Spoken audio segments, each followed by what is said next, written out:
BA अभ्यासक्रम भूगोल 2025-26 या वर्षी या अभ्यासक्रमात प्रस्तावना त्यात अशी आहे की भारताला नद्यांची भूमी म्हणतात. नद्यांमुळे संस्कृती, परंपरा आणि अर्थव्यवस्था विकसित झाली.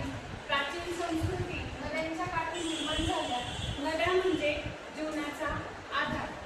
नंतर भारतातील ज्ञान प्रणाली नदी संस्कृतीबद्दल असं म्हटलं जातं की भारतीय नदी संस्कृती ही भारतातील प्राचीन ज्ञान, परंपरा आणि जीवन पद्धती यामध्ये नद्यांना दिलेले विशेष स्थान होते. नद्या केवळ पाण्याचा स्रोत नसून त्या धार्मिक, सांस्कृतिक, सामाजिक आणि आर्थिक जीवनाचा आधार आहे.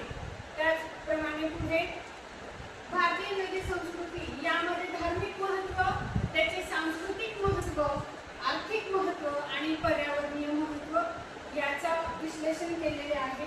धार्मिक महत्त्वामध्ये गंगा, यमुना इत्यादी नद्यांची पूजा केली जाते. तसेच आता पुढे कुंभमेळा येणार आहे.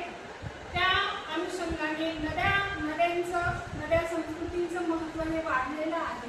त्यामध्ये आपण बघू शकता सांस्कृतिक महत्त्व जे आहे, नदीकाठी संस्कृती आणि शहरांची निर्मिती, तसेच लोकपरंपरा, गाणी आणि कथा यामध्ये घेतल्या जातात. आर्थिक महत्त्वामध्ये शेती, मासेमारी, व्यापार, पाण्यावर आधारित जीवन आणि तसेच पर्यावरणीय महत्त्वामध्ये जैवविविधता टिकवते, पर्यावरण संतुलन राखले जाते. त्याचप्रमाणे IPS